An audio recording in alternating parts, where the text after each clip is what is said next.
there's now a new empathy in the world. Here's the difference. The old empathy was, oh, Cindi, you have some kind of a problem. I feel really bad for you. Oh, that must be terrible. Well, let me see what we could do to try to help you. The new empathy is being in charge of or owning your problem. Okay, I see what your problem is. I've helped a million people with that same problem. Let's work together and solve that problem. So building an operation around reducing customer effort is the smartest thing a company can possibly do, because it's not only the right outcome, it's the one that leads to continued customer loyalty at the highest level, but it's also the right input for your frontline people. It's an active thing that you can be doing. Every word out of your mouth can be oriented toward reassuring the customer that this is going to be way easier than you thought it was going to be. It's not going to be a big hassle. You and me are on the same team. We're working together. The enemy is the problem. So reducing customer effort is not only the right thing to be measuring, but it's the right thing to be sharing with your team and to be using as the standard for whether or not we're doing a good job in customer service. Welcome to Management Muse. Because everybody deserves a better manager. Hey everyone, thanks for joining us today on Management Muse. I'm your host, Cindi Baldi, and today I have with me Rick DeLisi, and he is the author of Digital Customer Service. And he's also been in HBR, Harvard Business Review, and he has a lot of experience with trying to up the game of customer service using technology. And now he's knee deep, I think, in AI, trying to do that. And he's over at Glia, where he is the lead research analyst for digital customer service. Do you have any other titles over there? I wouldn't be surprised if you did. That was the one that I saw. You know, just thinking about your name, if anybody should be named Baldi, it certainly should be me, don't you think? I'll tell you what, I used to work with a guy who was losing his hair and his last name was Curly, and we thought that was hysterical. Anyway, shall we get to the questions? Please. Okay, so we're going to go back in the way back time, back to your Harvard Business article, which was about like kick-ass customer service. And so my question for you, like you came up with, I think, one core kind of principle, which was like, you know, customers want results, not sympathy. How has that core insight held up in today's digital and AI-enabled world? Well, you know, every organization that hires people for frontline service says, we want to find people who are empathetic. We want to find people who have people skills, who have good soft skills, who are wonderful with other human beings, particularly people who have some kind of a problem or an issue. You know, and particularly in the contact center world, where phone calls and incoming digital chats are almost exclusively driven by customers who have some kind of problem or may already be in some kind of a negative mindset, it makes sense to hire people who have that sense of empathy. But what we learned and what the HBR piece allowed us to express is there's now a new empathy in the world. Here's the difference. The old empathy was, oh, Cindi, you have some kind of a problem. I feel really bad for you. Oh, that must be terrible. Well, let me see what we could do to try to help you. The new empathy is being in charge of or owning your problem. Okay, I see what your problem is. I've helped a million people with that same problem. Let's work together and solve that problem. So rather than just feeling bad for you or patting you on the head and saying, there, you're a good person and you don't deserve to have this terrible situation that you're experiencing. The new empathy is, got it, I'm in charge, let's solve your problem. So ownership of the problem, or what we call being a controller personality, grabbing the customer by the wrist and leading them to a solution, that is what creates an effortless experience in today's world. I have a good example for that, actually. So I've had to help my mom, who had put some limitations on me. And she has a lot of properties, and one of them has, 4 different meters for electricity. And 2 of them are like on the business and 2 of them are in her name. And so my mom she doesn't trust the electric company to actually connect up her accounts for auto pay. So I'm not allowed to do that. And because of that, I And because the system I was having a hard time with, and I could only get access to 2 of the accounts online and the other 2 I couldn't. And so anyway, I'm talking to this one customer service person and she's very sweet. And she keeps apologizing. She's like, no other way that you could pay this. And she keeps apologizing. And I keep telling her, my hands are bound. And I totally recognize that. And she would say, like, this is painful for me to do. And like, I totally recognize that she was really trying to be kind, but it was actually annoying. Yes. And, I think I felt like it was a little bit like to get ahead of me being upset, but I'm like, if I had another way of doing this, I'd do it. So anyway, I had that experience one time calling in, and then another time I called in and I think I got a supervisor just accidentally.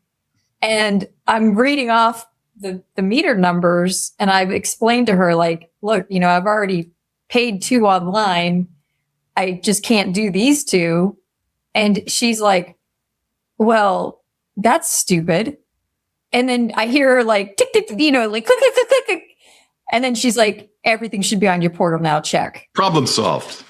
And I was like, okay, I could have used less empathy from that first lady and more get the same. And I had asked multiple times, multiple reps, because this was like really, it would take me an hour to get this done because I had to wait in line. And then they were always confused. And I didn't even ask this lady. And she was like, boom, I see the problem. Done. I can fix it. And I was like, I love you. You hit upon something that was real counterintuitive that came out of the research. And that is, if you're having an interaction with somebody in customer service and they're really nice and they're friendly and they're empathetic and you really like them, but they're not helping to solve your problem, there's this cognitive dissonance that occurs. It's like, this person is really nice. I didn't call to have a pleasant conversation with a nice person. I called because I've got a problem that needs to be resolved. And the fact that you're really nice and that I really like you and you're still not solving the problem, I don't know how to think. But a person who's just more direct and more bold and more in charge, who solves your problem, that's all you could ever hope for. And it's, in many cases, more than you could have ever hoped for. That's how it was with that particular case. For managers who want to build a kick-ass I'm just going to use your term, a kick-ass self-service organization. What are the timeless principles that still apply regardless of technology changes? It really starts with what exactly is it we're trying to accomplish here as an organization? So again, my experience has been largely with companies that are operating contact centers. So that's both phone and digital interactions. Now we're going to talk about AI before long here, but the operation really needs to be centered on a single goal. And what we've learned is that the most important and the most effective single goal is creating an experience for every customer where after it's over, they say, that was way less of a hassle than I thought it was going to be. That was easier than I thought it was going to be. Because again, remember, they're coming to you with some kind of a problem or they need information or they have an issue. When it's all over, when they say, that was way less of a hassle than I thought it was going to be. And oh, by the way, every time we contact customer service, we assume it's going to be some form of a hassle. If it's way less effort than that customer thought, their future loyalty is virtually guaranteed.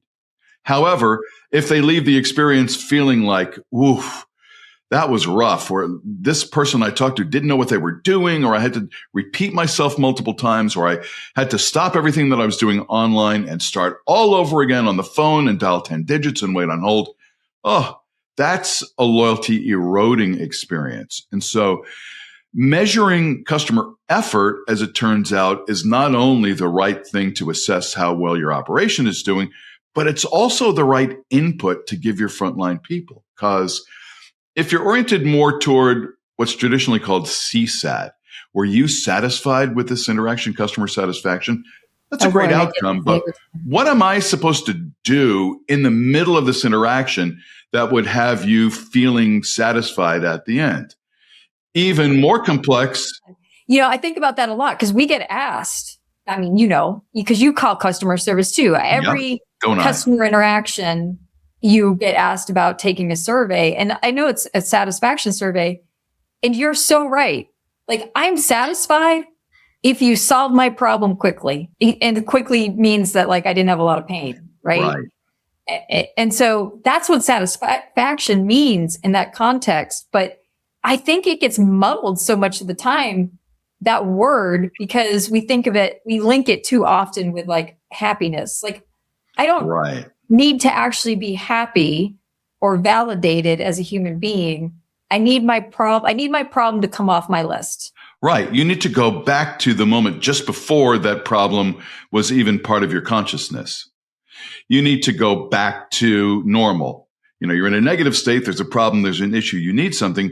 You need to go back to where you were before. You don't need to be elevated to some delightful moment where you're singing the praises of this company. There's nothing wrong with that.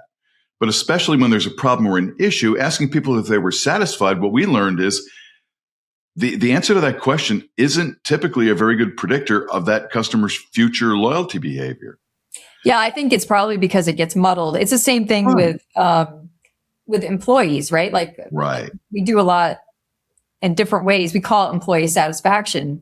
You measure it in a lot of different ways, because if you are just asking about satisfaction, most people automatically make the leap into happy, and happy is not necessarily satisfied, and satisfied is not necessarily happy. They're two different concepts. You want to see happy? I just hit the Powerball and I'm out of here. Now I'm happy. So exactly. Or I'm happy and I'm happy with my coworkers, but this job is tedious and I feel like I'm dying on the inside, Right. So to your earlier question, building a culture and building an operation around reducing customer effort is the smartest thing a company can possibly do, because it's not only the right outcome, it's the one that leads to continued customer loyalty at the highest level, but it's also the right input for your frontline people. It's an active thing that you can be doing.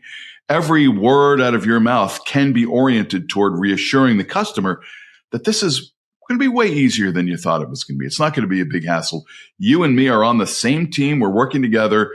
The enemy is the problem. I'm not the enemy. And we're going to work together and make sure that the problem goes away so that you can forget it ever happened, or that the information you need is immediately available so you can go do whatever you need to do. So reducing customer effort is not only the right thing to be measuring, but it's the right thing to be sharing with your team and to be using as the standard for whether or not we're doing a good job in customer service. And so on that note, I think I see the connection between like what you would call the new empathy and like AI driven solutions, because AI should improve our ability to solve solutions and be more efficient at it. Have you had any insights specifically related to AI? Yes, very much so. And what we at Glia have been learning, and by the way, Glia, again, working exclusively with credit unions and banks to create an intelligent, what we call channelless platform, meaning all forms of digital and voice and AI are all seamlessly tied together into a centralized, unified platform. And what that allows is every time a customer comes to that bank or credit union, the system can immediately identify whether or not this customer's issue can be fully resolved with virtual assistance, meaning instant answers to simple questions, or if that customer's issue needs to be transitioned to a live human being, but that live agent is being assisted by AI tools that make their job easier and more efficient to be able to create a better experience for the customer.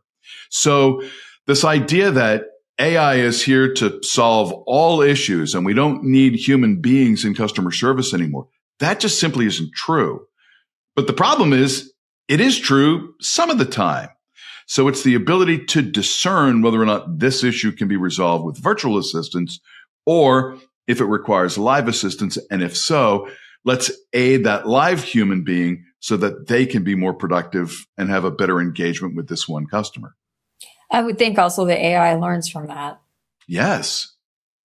It learns what it can do and what it can't do. And, Right. when you think about the previous generation of AI, the first bots you ever interacted with, Oh, they're terrible. one of their big problems is they didn't know what they didn't know, and they tried to pretend that they knew everything. So if they didn't have an answer, they'd make one up, or they'd give you wrong information. And that's exactly the opposite of how any bank or credit union can ever allow themselves to operate. So we practice what's called responsible AI at Glia, which means nothing ever gets shared with a customer that isn't already pre-approved by you. When everything is all handled through one central database, one vendor, one single channelist platform, it's not like we have to go from this all the way over to this other thing. It's like everything is part of the interaction machine, which not only makes sense in terms of handoffs when they need to occur, but also ensures that there's total integrity in the process, because every syllable you utter, every keystroke you enter is all now captured in a central database to be able to be queried and to be able to be searched later. So this whole idea of continuous improvement is far easier when everything talks to everything. Yeah, I can see that, because I often sit on the phone with that bank and I'm like, I do this pretty regularly. Why do I have to continue to go through this? I do sit there and go, why aren't you learning who I am? Right. First of all, interesting change of expectations for the customer. We've introduced a feature that enables a caller, a phone caller, to choose first and foremost from a menu of things that they personally have already done. Hi, Cindi. Are you calling to see if your Social Security check cleared? Because that's what you do every single month. So by offering you alternatives that start with the last couple of things that you did, or the most common things that you do, it's more like a starting point. It's more like a bartender who says, hey, would you like that same drink you had last time? Oh, no, you want something different? Great. But let's start by suggesting the most likely thing that you're contacting us about based on your personal history. I feel like I need to get a banking list from you, because I'm sitting here and going through my head and all the different banks that I have between business, personal, mom, and I'm like, yeah, none of them do that. Yeah. And it would be handy if they did. And even if you were to choose your bank exclusively on customer service, we think most customers would either ask, can I do everything online? Or some would say, can I always call and talk to a human being? And we think both of those instincts are incomplete, or maybe even flat wrong, because as a banking or credit union customer, when you think about the wide variety of reasons you would ever have to contact that bank, sometimes those are really simple issues, like I need to check my balance, or did a given check clear, or when your branch is open, or what's your routing number, all those simple things that could easily be resolved with virtual assistants.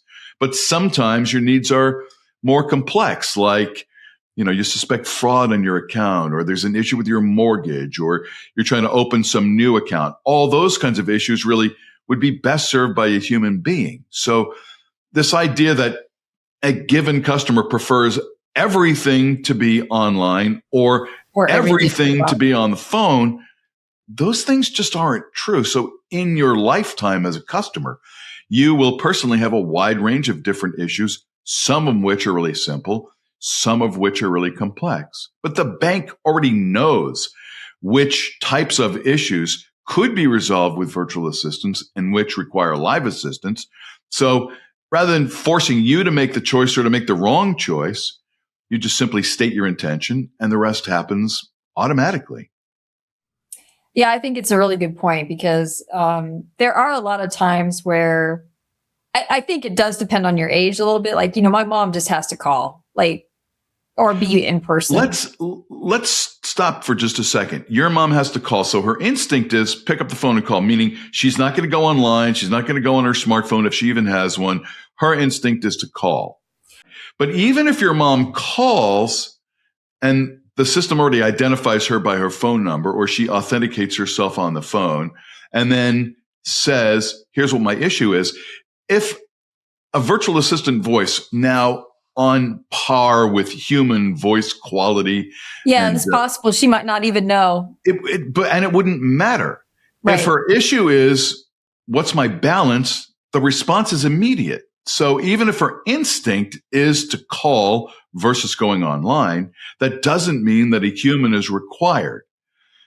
However, there's no virtual assistant that can provide you with the comfort and reassurance and, confirmation that you need for a much more complex and emotional issue. So once again, this whole idea that everything should be virtual assistants or everything should be live people on the phone, like there's no scenario in which all or everything really works. So it's the ability to respond to the exact need that this person had at the exact moment that they're contacting us. How does this impact management and employees? We think once organizations recognize what we at Glia mean by AI for all, they will recognize these three words: help has arrived. It's never been easier or more fun to work in customer service because AI for all means there's AI tools that are customer facing, so resolving simple issues without the need for human involvement, but also three other forms of AI. Agent facing AI, so that as the agent is working at their keyboard, they're being prompted by AI with information about this customer, about their previous interactions, information about a better job at it. Yeah. How to resolve this issue, like instead of searching through a million databases or going to what's called the knowledge base, as soon as the system identifies what this customer's issue is, information is immediately presented on the agent screen. Not a script to force you to read it, but here's the helpful information it would have taken you a while to look for. We're just going to present it to you right now. Coaching tips and suggestions. Here's how other people, some of the best people in our operation have handled this same issue. And oh, by the way, after the whole interaction is over, instead of spending a minute or two recapping everything that happened, all of that is done by the AI. You get to approve it as the agent, but all the keystroking and all the remembering gets done by the AI. So first of all, the agent's job is way, way easier. And it enables that agent to concentrate a lot more on the human being they're interacting with. So ironically, AI helping humans be more human. There's also, if you'd like, tools for managers and supervisors and AI tools for leaders and executives that make everybody's job more effective, more interesting, more creative, and even more fun. I think the interesting part is the part that really stands out to me. I do think facilitating is also, I think those are probably the two big ones, is like facilitating, doing a better job, but also making the work more interesting because, the call centers have historically been like really kind of brain numbing work. It's a grind. Somebody has, I once remember hearing somebody say, call centers are factories of sadness. Yeah. And that's, yes, I think that's a legitimate observation historically. Right. Because like, how much purpose do you feel if you're giving, your bank account information, like how much somebody has in the bank over and over and over again? And those are the things that clog up the system. Just like rescheduling or scheduling, doctor's appointments clog up the system. And those are things that, are sort of tedious and actually, could be done online or through AI. And it allows the customer service then, what I find compelling about it from like an employee perspective is it then allows the customer service to sort of strip away the really like routine, tedious parts of the job. And then they're handling more interesting cases. And have a little bit more capacity to be able to handle them. Not only in terms of tools that are helping them do their job, but just a little bit of breathing room. When you're in a contact center, it's the same, to your point, it's the same issues over and over and over again. And it's very much of a churn and burn environment, especially at times of peak demand. But what we're seeing is when about 50% of all what used to be incoming phone calls can now be perfectly handled by virtual assistants, it allows companies to take a breath and give their people a little bit more space, or even to do things like spending a little bit more time training or giving people an opportunity to pursue other areas of the company that may be more revenue generating, or to be able to bring in people who are happy to do this job instead of taking it because it's the only job they could get and it doesn't pay very well, but it's an entry level job, so I'll put up with it.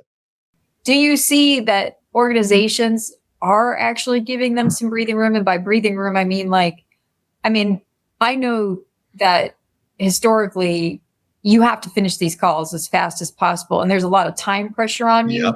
Is any of that time pressure loosened up with some of these tools? Yeah, it is. And it's called average handle time.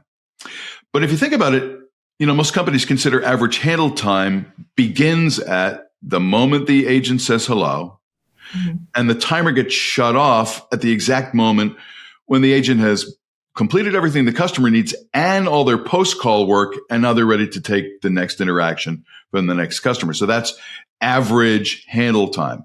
So let's say in a typical bank or credit union contact center, that might be 7 or 8 minutes. But of those 7 or 8 minutes, what we've learned through an analysis that we call an impact study, about 4 of those minutes are actual connection with the customer and resolving their issue. So 4 of the 7 minutes, at a rough level, are the actual guts of connecting with a human being. So if AI can take away the necessity to do the first 2 minutes of those 7, which again are authentication, making sure you're not a fraudster, making sure you are who you say you are, and issue diagnosis or discovery, figuring out what your issue is. And then to take away most of the last minute, which is post-call work, that 4 minutes in the middle can be a little bit more relaxed. And in fact, even if that 4 minutes expands to 5 minutes, that's 5 minutes of average handle time compared to what used to be 7. So it's a combination of way better, more relaxed, more human, but also more efficient. So in the old days, efficiency was cracking the whip and telling people, get off the phone as fast as possible. Here's a question we've all heard a million times. Is there anything else I can help you with today?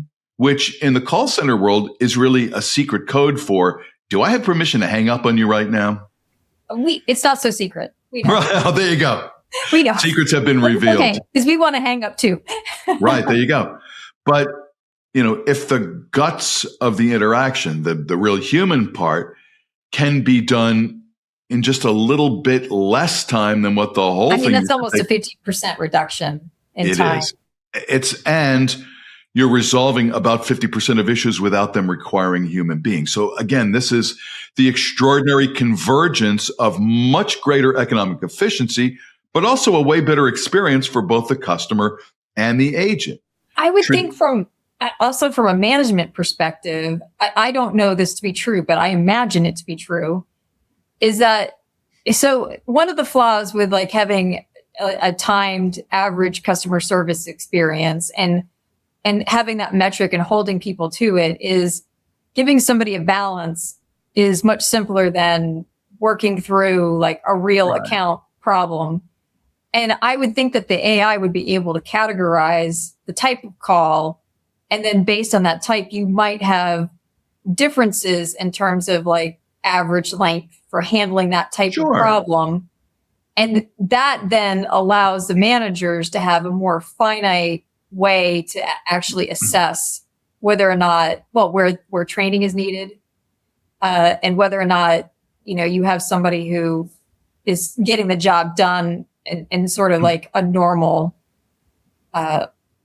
way. Here's something that's true about the relationship between human beings in general and mathematics. When you try to think about something and how it falls into an average, there's this sense that the average is the typical amount of time that something takes. So if our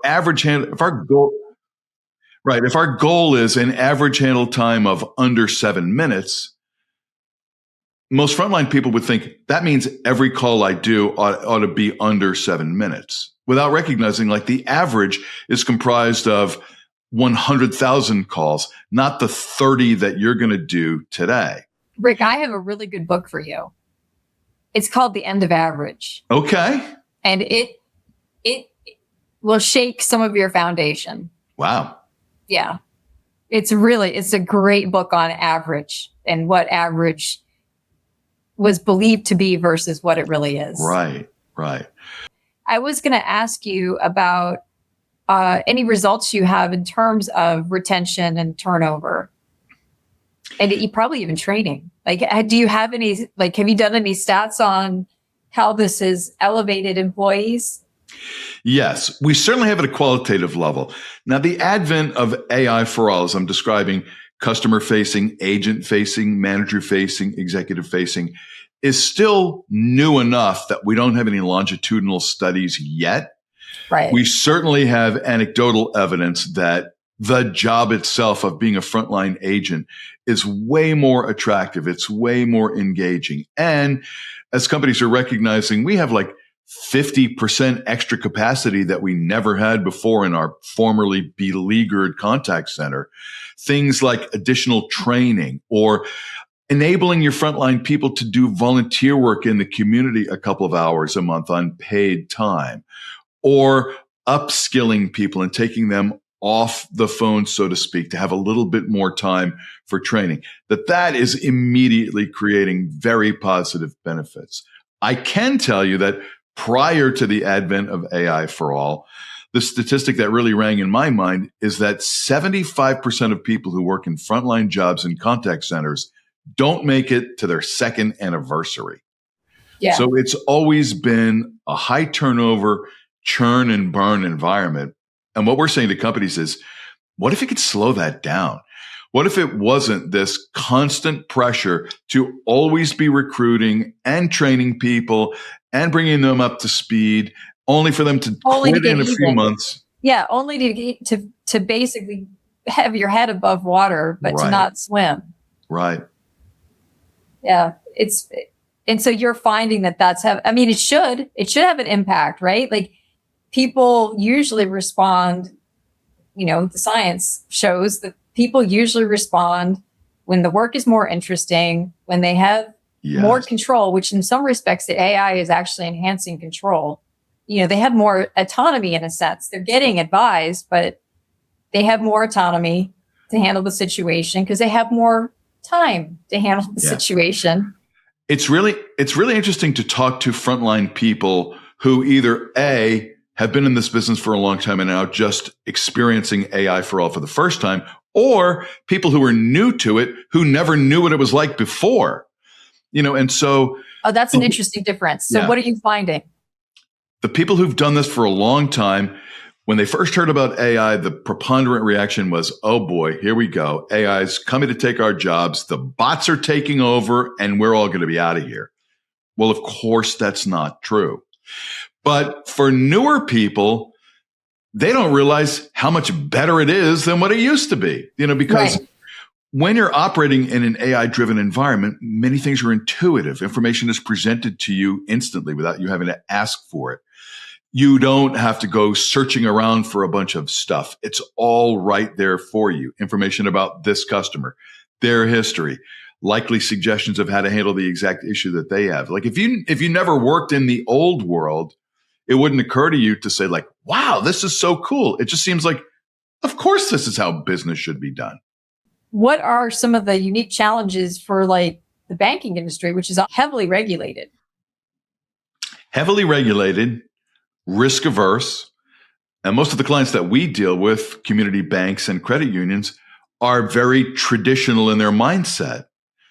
And so the big concern is, well, we don't want to use too much AI because we're afraid we'll lose touch with our customers, personal relationships, being part of the community, being able to relate to people. That's so much a part of our identity and our differentiation compared to the mega banks or the neobanks.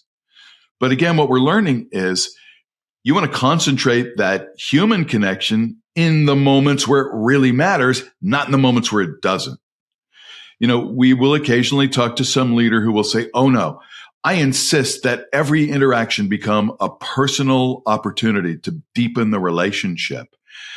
That just doesn't make sense though, when the customer's inquiry is, what's my balance? So pick your moments. How do you think AI is going to impact like the metrics?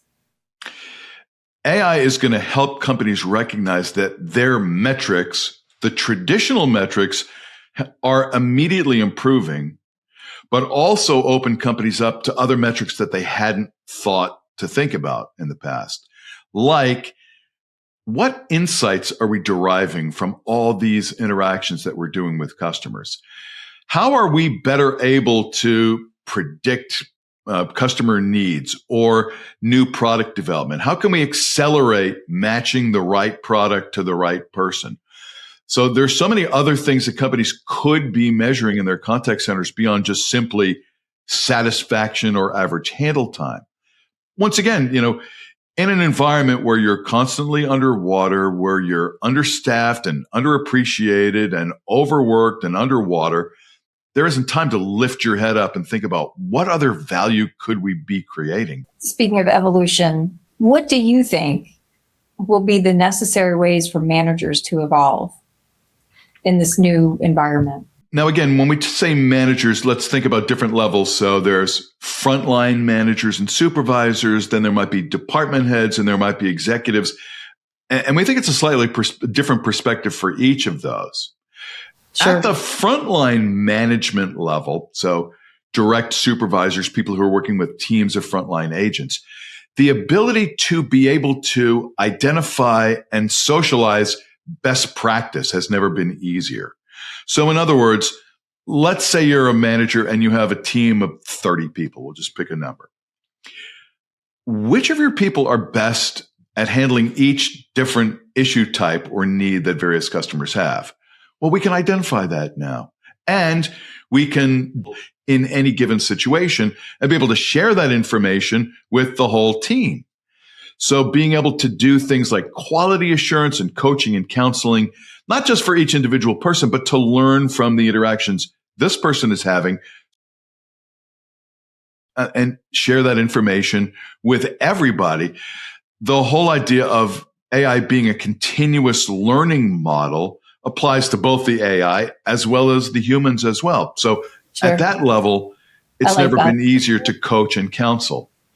At the executive level, when you have every bit of information about every interaction every one of your people is doing with every customer, there's a lot of everys there, you now can search that database the same way we use ChatGPT to search the entirety of the internet.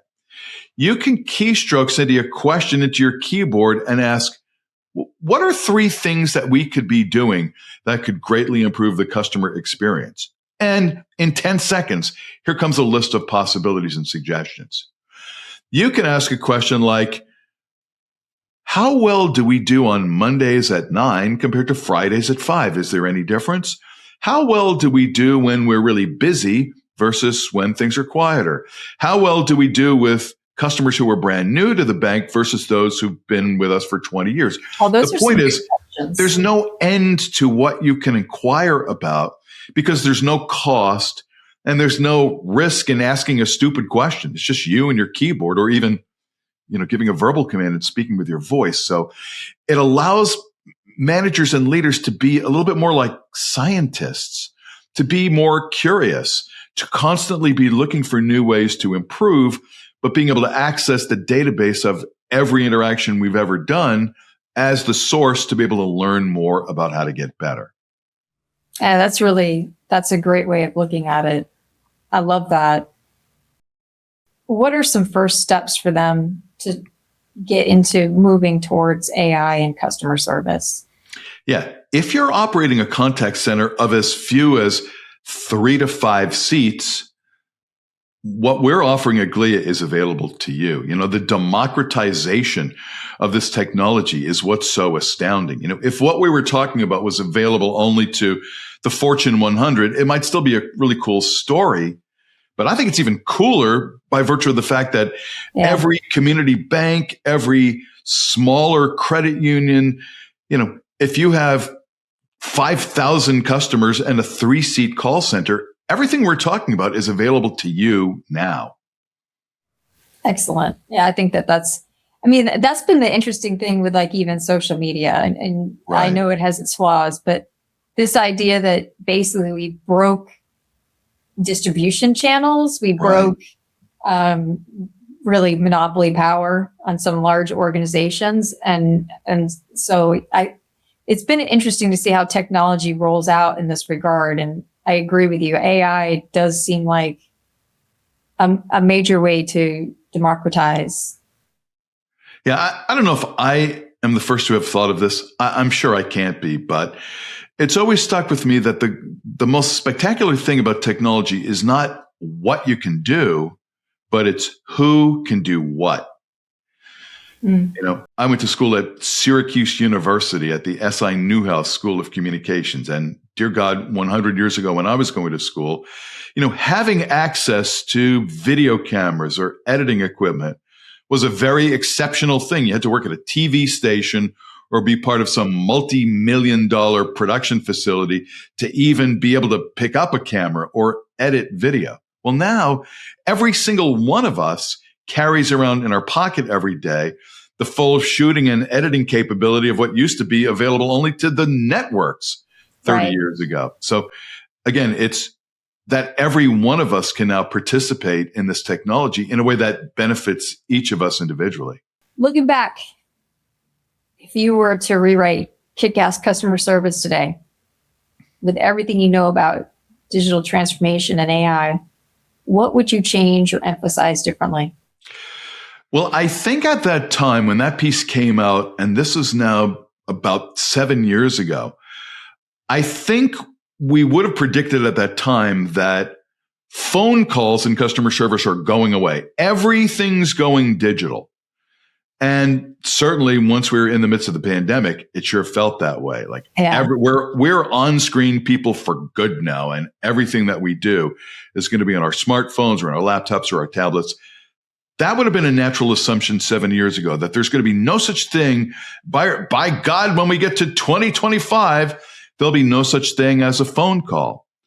Well, what we've learned is, and again, specifically in financial services, there are certain kinds of issues that really require human contact. And that has traditionally been done on the phone. And so whether it's an older person who's just not confident in their digital capabilities, or even a person who just insists on having a conversation with a human, the phone is still a viable methodology for being able to communicate and collaborate. But once again, when your first point of contact is with a virtual assistant who understands what you're saying and you're hearing their very natural human voice, if that can resolve the issue you have at the moment, great, you're good and you're done. So the idea that we need to force people to stop calling, as it turns out, is actually the wrong instinct, because it's perfectly fine for people to call as long as half or more of their issues can be resolved on the phone, but without the need to transition to a human. All right. If you were going to give this last question, unless there's something that you want to talk about, I'll give you a shot. But this is my last question. For next gen managers, what's one piece of advice you wish someone had given you early in your career when thinking about customer service experience, leadership, and technology adoption? Is to manifest your restlessness and curiosity. Don't ever be okay with the way things are. Don't ever say, well, there's nothing I can do about this. In fact, in our book, The Effortless Experience, one of the chapter titles, which, if I recall, I came up with, was, just because there's nothing you can do doesn't mean there's nothing you can do. There's always something you can do with an individual customer, with your team, with the strategy of your organization. There's always something that you can do to continue to learn and improve and get better. Now that we're in this age of AI for all, your natural curiosity and, your natural instinct to constantly try to want to do something better is rewarded by being able to access information and to get instant insights that you never could have before. Yeah, it is pretty remarkable. I like that. I like the keeping the curiosity. And I think it's also a change in mindset, right? Like, our book is on uncertainty. It's the Uncertainty Playbook. And people have a really hard time with uncertainty. But if you turn uncertainty into curiosity, Right. then it's fun. It's a game. Yeah. I mean, what if everything was certain? Like, is that really the life you want to live? I mean, certainly there are people who think spontaneity is super fun. And what is spontaneity if not a degree of uncertainty? Right. So anyway, I think the curiosity is, I think AI's ability to meet our curiosity is a miracle. Exactly. I'll say this much. I had this thought recently. You know who I feel very sorry for is people who have toiled in the business that I'm a part of, customer experience and customer service, people who've toiled in that business for 30 plus years and are just retiring right now. Yeah. Because they did the hardest work. They endured the most difficult conditions. They had to put up with all of the limitations and the growing pains of technology becoming a much, much bigger part of customer interactions without being around for the big party at the end, which is starting right now.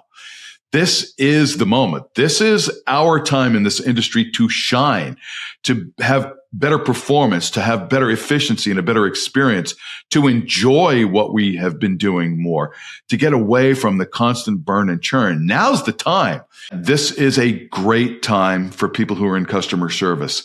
And again, the only way to know that for sure is to recognize how the brand newest people in your operation don't appreciate everything that you had to do in the old days compared to what you get to do now. All right. Thank you. Thank you for coming on. I really appreciate it. And I think this is a really interesting conversation. Your work is super important. Customer service has always been super important. And you're improving a lot of people's lives because it's also been a real grind. It's been a real passion of mine to perhaps see the day when we can finally end, unnecessary, hassle-filled, high-effort experiences. And I think we are very close to that moment right now. Excellent. Where to find you? Sure. Your book? Yeah, please visit us at glia.com. So if you work in financial services, we'd love to show you what an intelligent channelless platform can do for your organization. For, again, the success of your operation, your frontline people, your customers, your brand and reputation. In the top corner of our website, there's a button called Get Started, and we'll walk you through the whole process and set you up with personalized demos and give you an opportunity to hear from other customers who are experiencing this next generation of AI for all. And if you'd like to have a personal conversation with me, I'm always open to it. I'm on LinkedIn, Rick DeLisi. You'll find me. My name should be the same as Cindy's, Baldi, but you'll find me right there on LinkedIn. Mm-hmm. And always happy to pick up this conversation with anybody who'd like to continue. Excellent. Thank you. Have a good week, rest of the week. Thanks so much. Bye-bye. Don't forget to grab your copy of the Uncertainty Playbook. And if you'd like to stay connected, sign up for our newsletter. The link is in the show notes.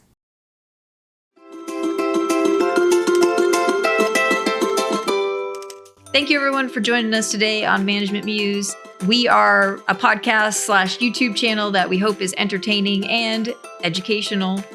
If you are on YouTube, we would appreciate you subscribing and maybe leaving a comment and a like. If you are on any of the podcasts listening to this, we would appreciate stars, following, comments, all the good stuff. We want to say thank you to Sarah and Rebecca. And then just as a last minute reminder, we also want to mention that we are management and communication professionals working in the field, but also have degrees that back us in science. All that being said, we are talking in generalities on this podcast. We do not actually know your particular situation. So proceed with common sense and maybe a little bit of experimentation on your end. And we hope that you make the world a more beautiful place by making work a more enjoyable place. See you next time on Management Muse.